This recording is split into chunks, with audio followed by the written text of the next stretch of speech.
just been wild, the invitations that start flowing in once you're kind of more in alignment and you're having proper energy exchanges with people. It's like I am constantly receiving invitations like all day, every day. It's like almost too much sometimes.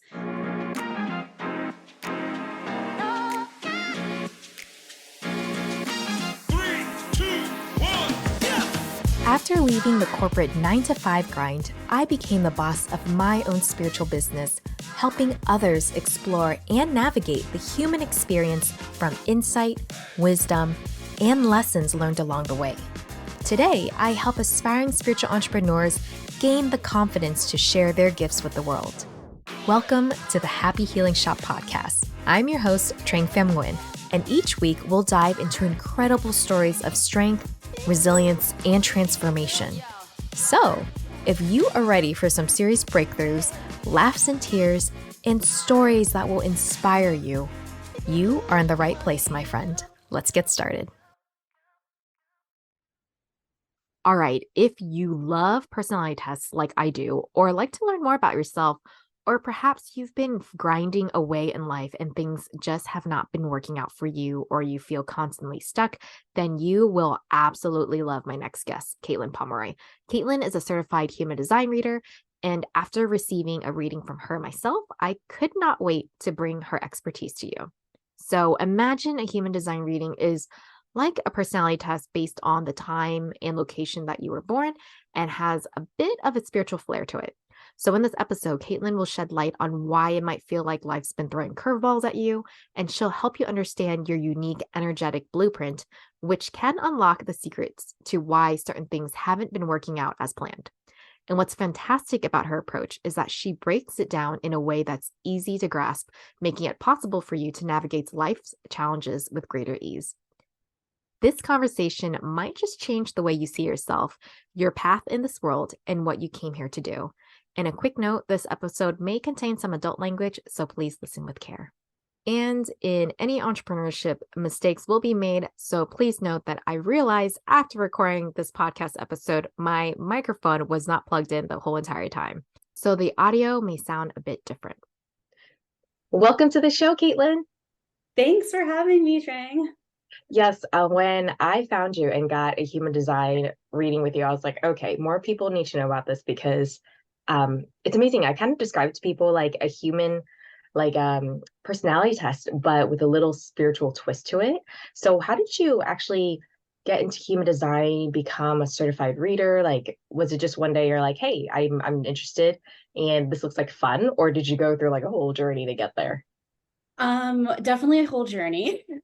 I mean, there's a whole backstory, but I actually found it through this woman in Mexico. It was really kind of like a meant to be situation where I, stumbled into this little shop, and this woman, and I just started talking to this woman, and she was telling me all about human design and how she had gone through a whole journey. She used to be an accountant, but she really wanted to open this store. Anyways, so I just, based on what she was saying to me, I was like, I can hear myself in this journey of, not being comfortable where I was and wanting something different and kind of wanting to move into a different phase and kind of being nervous and afraid and not sure and whatever. But when she was talking about human design, it really it was speaking to me so much, just because I spent a long time thinking that I wasn't good at anything, that I didn't have any skills or gifts, that I didn't know why I was here. What was the point, And as soon as she started talking about human design, I was like, okay, wait, this is blowing my mind, because like a lot of what she was saying, it was just really, really speaking to me and to where I was in life and everything like that. So she's the one who kind of made me aware of it. And then from there, I kind of started, deep diving, doing my whole mental projector thing to kind of learn more and get more information. And then I ended up actually doing a training in Mexico with someone, and it was really great. I loved every second of it, except for the fact that I wasn't really kind of vibing with the teacher. How some people talk to you in a certain way and it's not really registering with you, or it's not really speaking to you in the way that you wish it was. So then I was kind of a little bummed out for a minute because I was like, oh, maybe this isn't really for me or whatever. Anyways, and then I came back home and I ended up finding Jenna through or now she has My Human Design, but at the time that didn't exist. She was just had her own website and everything. And then she was doing training. So I was like, maybe, because the way she was describing human design, it really spoke to me a lot more. It was a lot more digestible. Like I was able to metabolize it a lot more. Because I just find when people are using, like big flowery statements and things like that, I tend to get lost in it. And I like it more like straight to the point, like tell me why I need to know about this in layman's terms. And so she was kind of talking about it that way. So yeah, then I did a training with Jenna, and yeah, the rest is history, I guess. Yeah, and I think it's what I love when I got a reading with you, that everything was broken down in layman's terms. It wasn't like there's this huge thing and I was like, I'm sorry, what? You know, so for human design, when for anyone listening in, you get your birth date and time and place that you were born, and then this whole system pulls up your chart, and it looks like kind of like a body with a bunch of lines and numbers and things like that. And so Caitlin was able to interpret it and tell me about what my profile was like, also my strategy. So in human design, it's kind of like, I guess for how I interpret it, was a great way to do decision making that was aligned with you energetically. So there's like 5 different profile types. And could you, I guess, in a nutshell, explain to us like the difference between the 5 of them that you can get? Yeah, so there's 5 different energy types. And so there's projectors, there's manifesting generators, manifestors, and reflectors. And so they all operate a little bit differently. Projectors, we're kind of the ones that, I'm a projector. I don't know if I mentioned this, but anyways, I'm a projector. And so we're kind of the ones who are able to kind of tweak things to make things more efficient, to see like opportunities for improvement, kind of all of that stuff. Generators are really here to, they bring that like sparkly, juicy kind of energy, and they just kind of like want to get in and go and do all the things. I'm a generator. Yeah. Yeah. So generators, like when you guys are lit up by something, it's like you could go for like 48 hours and not be tired. It's the trouble is when you guys get into is when you're doing things you don't enjoy doing, and then you feel drained and you have lack of energy. And manifestors are like the kind of the fire starters. They get the idea, the urge, and they kind of like act on it. They kind of get things going. Manifesting generators are kind of like a beautiful combination of the manifestor and the generator. So, they kind of can both get the urge and then act on it a little bit. Act on it and then like kind of make it happen. And then reflectors are really here to like literally like reflect back to us how we're doing. So they really belong in the thick of things for us to like turn to and see in their language, their body language, everything they're saying, everything of how we're actually doing and how. Would you say for reflectors, if someone's a reflector, they're kind of like life's movie critic? Interesting. I've never heard it put that way. In a way, yeah, I could see that. Yeah, for sure. Yeah, I like the reflectors, like they're very rare. It's like rare that you come across. I think I've only actually personally met maybe like 4 or 5 in all the time that I've been doing human design readings. And I don't even have any like close friends like in my like actual life that are reflectors. So it's like they're very, very rare. But we need them. And the trouble with reflectors is they have so much openness in their chart. So if you look at your chart, you'll see there's color and then there's whiteness. Where the whiteness is where you're like picking up from the outside world, and where there's color, it's kind of like your light that you're shining out into the world. So reflectors, if you look at their chart, you'll notice it's like a lot of whiteness because none of their energy centers are colored in. So they're picking up from everything all of the time, which can be a lot if you don't know how to work with that. So a lot of the times reflectors will kind of like want to be like kind of tucked away and like removed from society because they're just a little bit overwhelmed, but when they really actually belong in the thick of things so that we can all see how we're doing and like how we can improve and all that stuff. So it's interesting, like reflectors are definitely kind of the unicorn. Yeah. Yeah. And I love the fact that when you were doing my reading, you said there's no, when people do a spiritual reading, it's a little bit daunting sometimes because they're like, oh, I'm gonna hear bad things about myself, or like something that seems dooming or ominous, right? But for you, you were just saying like a lot of these things, like just because this spot in your chart is undefined or it's empty, there's no bad or good chart. Everyone has their own differences. Like when you were saying there's one spot here, you can be a chameleon.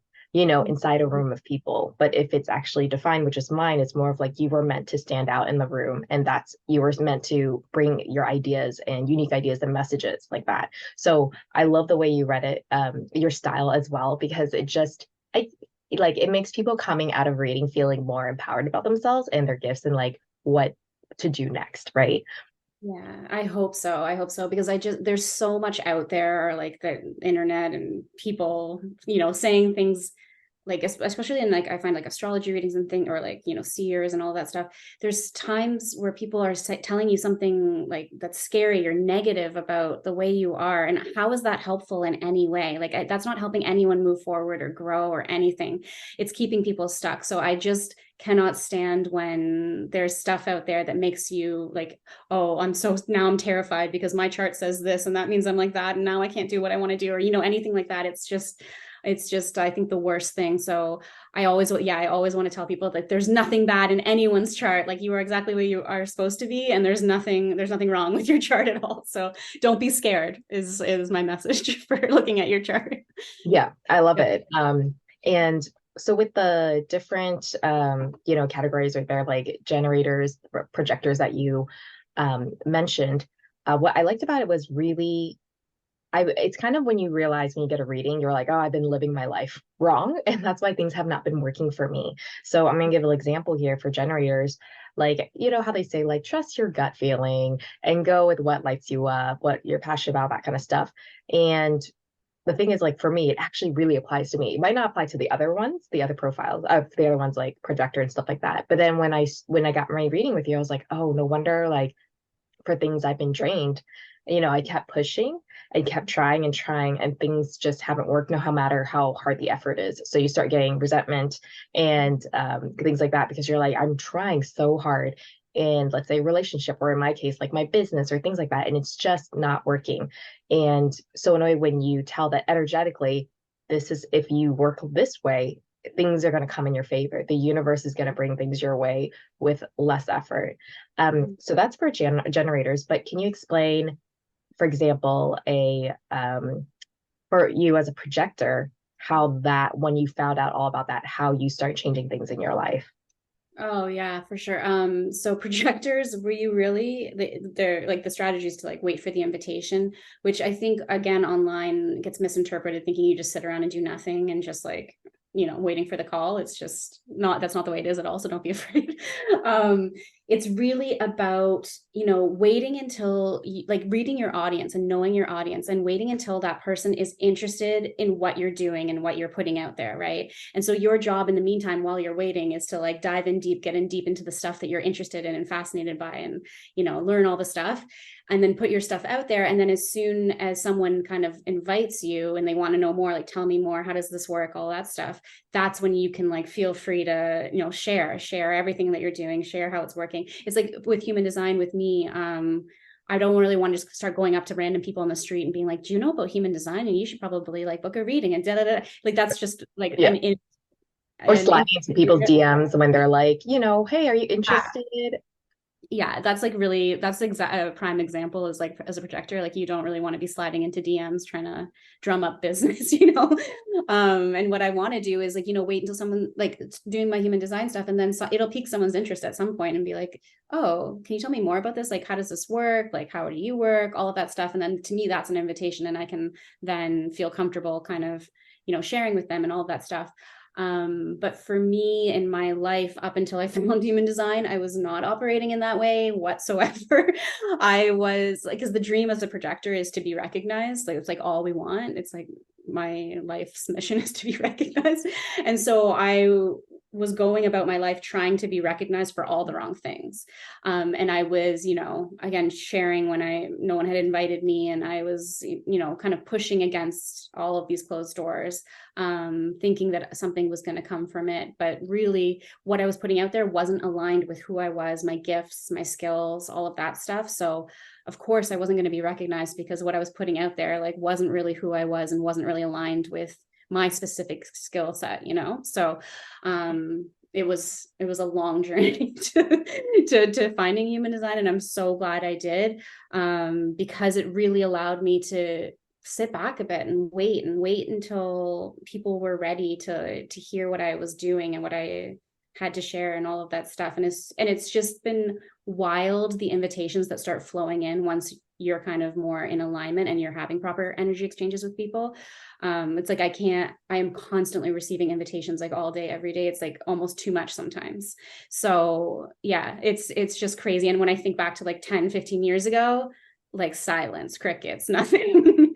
Wow. So yeah, so it's been a huge shift, I would say. I feel like a huge game changer, especially for anyone that's, again, Mhm. listening in and being like, why is nothing working for me? And so was that really hard for you? Because, in a lot of business coaching and stuff like that, they'll be like, you got to go out there, do this, do that, and do all this, this, and this.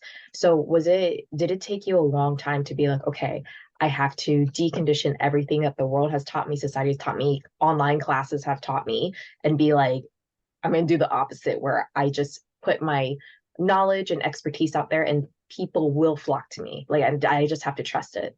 Yeah, it's been kind of a journey too, especially when I started doing readings and things like that.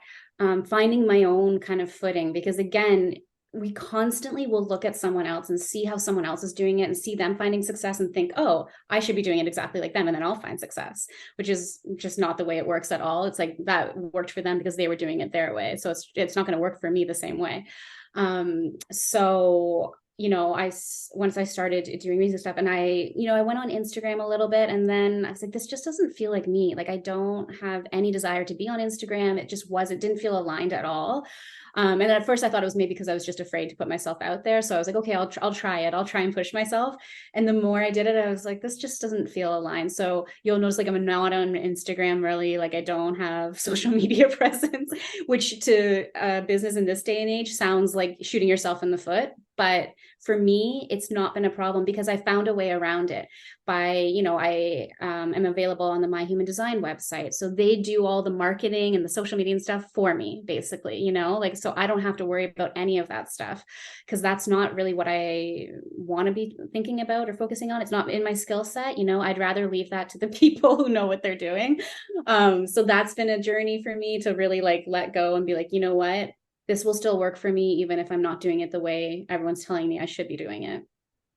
Yeah, Yeah. exactly. And the fact that you're getting a lot of even people listening in, an example, waiting for the invitation. I asked her to be on my podcast because I was like, oh my gosh, this is amazing information. People should know more about it because I feel like human design is starting to gain traction now, but it's not at the point where psychic tarot astrology readings, because people are still going like, what is human design? It looks so weird.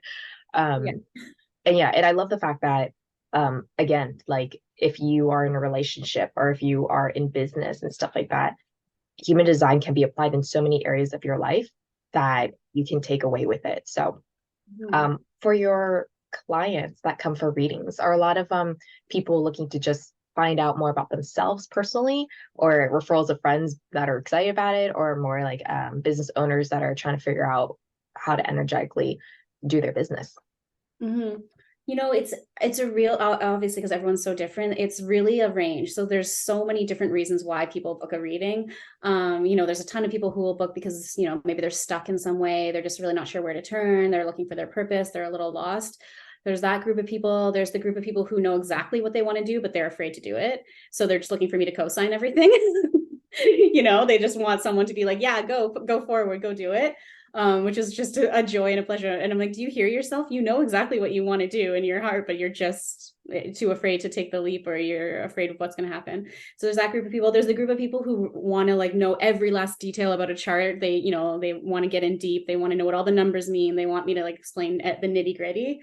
There's the people that, someone booked the reading for them, and so they have no idea what they're stepping into. They're a little hesitant. They're a little unsure. So that's always kind of funny.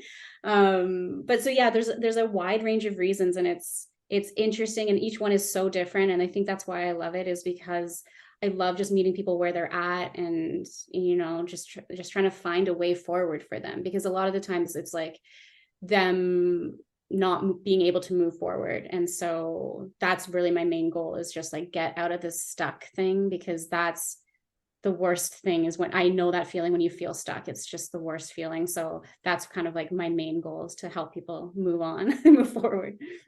Yeah.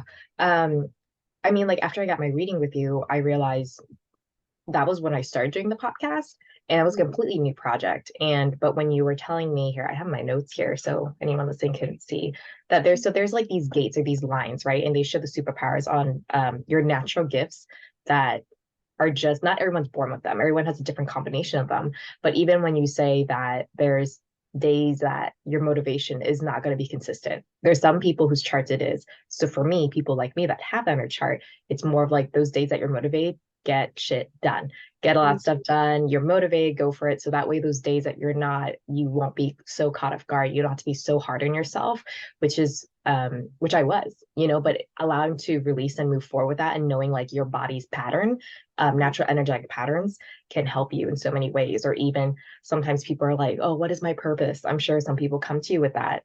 And so when you're able to put the charts and the gates and the lines together, for example, for mine, it's more of like, you have a very distinct different point of view and a specific way of seeing things, and that's part of your purpose, is to bring it here on earth, whether it's being a guest speaker or like being a YouTuber. It could be any way, but it's like, don't shy away from that. So again, it's like just being able to interpret that chart and apply it to your life in different areas. With the reflect, so we talked about generators, which is me, and then projectors like you. And for reflectors and manifestors, how have you seen them go about life the wrong way, and once they find out, and then how can they live a life where that's energetically aligned for them and who they're meant to be? Manifestors often, I find with manifestors, is because their energy really comes in fits and starts. So it's like they get an urge and then they go and act on it. Or they should, that's the way they should be operating. It can be a little jarring to some people when people are, when that's like your energy type and that's the way you're acting. So a lot of people will try and like shut that down in a manifestor, like kind of like shut down their bigness, because they're very big energy people. So a lot, especially like in family life, like parents kind of get freaked out by that bigness, so they'll try and like contain the manifest. Yeah. And like they're like, Like oh, you're I'm, too much. yeah, like I'm your parent, you're supposed to be smaller than me, I'm supposed to be guiding you. But manifestors don't really need that parenting so much, like they've got it. So I find there's a lot of deconditioning manifestors have to do to be okay with their bigness, to be okay with acting on their urges, to not be afraid to go do that, and to not be afraid that when they go and act on an urge, there's going to be a certain group of people that will, be on board with it, will get exactly where they're going and be like, yeah, I want to follow you there. And then there'll be a certain group of people who don't get it. And you don't have to worry about those people. They're not bad people. They're just not your people. So that's kind of what I find manifestors get when they don't really know about being a manifestor. They feel like they're repelling certain people, or they feel like, some people just don't get them, they don't like them, and they don't know why. And it's really not about that. It's really about finding the people who want to be on your train, who want to be going where you're going, and like, leading them in that direction, and just forget about the people who are going in a different direction, because they're going in another direction. You don't have to worry about them. So that's kind of manifestors, I find. And then reflectors, I think I was just talking about it a lot earlier, but them really often like will be seen as overly sensitive as a child, right? Because they're so open and they're picking up on everyone's emotions and everyone's fears and everyone's everything. So they get a little bit overwhelmed by that. And you'll probably, every time you meet a reflector, you'll probably hear them say that, as a child, I was told, you're just too sensitive. Why are you always crying? All of this stuff. And so they start to shut that down in themselves, because they think there's something wrong with me. There's something just not right. I'm not operating correctly. And so if they can start to let go of that idea of like, I am supposed to be sensitive, I'm supposed to be picking up on all of the energies of the people around me because I'm supposed to be helping them, right? So if they can let go of that, being afraid to be out there with the people because they're overwhelmed by all the energies out there, and they can start to really put themselves in the right environments. And like, environment is so important for reflectors, not only just like physical environment, but the people they're putting themselves around, because they're so susceptible to picking up on all of that stuff. It's so important for them to be in the right environments. So it's a practice, like you get to know, okay, these people just don't really feel like my people, or these people feel like they're supporting me and they want me to, go to the highest levels that I can, and all of that stuff. And it's like, okay, go towards those people, So. Yeah. And how amazing is that if a parent is listening in and they say, I want to know more about my child. I want a cheat sheet about my child when they're young, so I know how to foster their natural gifts, so who they are naturally. Yeah. It's Yeah. just conditioning it. I love when parents are coming to human design and they want to know more about their kids. It's just so exciting to me because like I know how I felt so not okay as a child. And so I was like, imagine my parents knew about human design. It would just be so wonderful. And I always say like human design is basically like a manual to you. It's like a guidebook to who you are. So it's like if you got a guidebook to your child, how like amazing is that child's life going to be, right? Because someone has an actual manual on how you operate. Exactly. Yes. It's like the clip notes. Yeah, totally. So I just love when parents are interested in human design. They just want to know more about their child and how to support them and everything. And so when people get readings from you, what reactions have you seen from them? And also, I guess like how has human design you've seen change their ways of how they view themselves, how they do things in life, if any of them come back to you? Yeah, I have there. It's funny because like so a lot of the times people just need one reading and then they're good. They go do their thing. But then there's some people who like come back like again and again and again to like dive in deeper to certain areas and all that stuff. So I love both of them. There's no like good or bad or anything like that. But the reactions are always so different. And again, that's why I love doing them. It's like sometimes it can be very emotional because it can be a lot when you have abandoned yourself for so many years and you have lost sense of who you are and why you came here and who you're meant to be. It can be really emotional when you hear someone reminding you of who you are and like bringing that kind of back up in yourself and everything like that. So sometimes they do get very emotional when I'm telling them certain things. Sometimes it's like just like laughter the whole time of like, oh my god, this is exactly who I am. And I've just like totally forgotten about it. Yeah, but it's been such an honor and such a privilege to watch people come into themselves and to start trusting themselves more, because that's the biggest thing that I find is people just, and myself included, I did not trust myself, to know that I had the answers within myself, to know that like I have the power to do and be whoever I want to be. And so to watch people start to trust themselves more and stop putting the power in other people's hands of making decisions for them or telling them how to be or who they should be and all of that stuff, it's empowering to watch people being able to kind of operate their life in a totally different way than they've been operating up until now. So yeah, it's almost like a light going off in them. I can see it as I'm talking to them, is like the light going off. So yeah, I love just like reminding, because like everything I'm telling people for the most part, you already know this, I'm like reminding you about it. So it's just such a interesting journey, I guess. Yeah, it was like amazing for me. And I was like, when you were doing my reading, I was like, oh, I was starting to light up and be like, okay, I see how that makes so much sense now. So do I. But thank you so much for helping me and everyone else that's been on this whole entire journey where we, like you said, come back to ourselves. Yeah, You my know? pleasure, honestly. I think it's also the fact that I had such a long journey and a difficult one to kind of find myself again, that I can really relate to people in that way and really like understand how the struggle and like the discomfort and all that stuff. So I think that really allows me to be able to kind of speak to people on that level, I think. So as difficult as some of my journey was, I think it was actually like all meant to be so that I was able to kind of understand and like get people in that way. Yeah. And so if people want to know more about themselves and book a one-on-one reading with you, where can they find you? So you can find me either on the My Human Design website. You can book a reading through there, or I have my own website, thediverge.com. So you can book me on there as well. And as I mentioned before, I'm not really on social media. That But just shows that it works for you, yeah, and you're working the way exactly. you're meant Feel free to. to email me and I'm happy to answer any questions or anything like that. But yeah, so that's where you can find me. Okay. Well, Yeah. thank you so much for helping me. And then also thank you for being on the show. My pleasure. Thanks so much for having me. And there you have it. There is so much more to explore with human design, and Caitlin just gave a quick overview in today's episode. And if you're curious about what a full reading looks like, check out my YouTube channel, The Happy Healing Shop, where my reading is posted in the Trang Tries It video series. I'll link down below in the show notes Caitlin's details if you'd like to book a reading with her. And if you enjoyed this episode, hit that like button and hit that follow button right now so you don't miss out on any episodes coming up, and it will really help us reach more of our vibrant community. I'd also be really grateful if you left me a review over at Apple and Spotify as well, so they help other people find my podcast.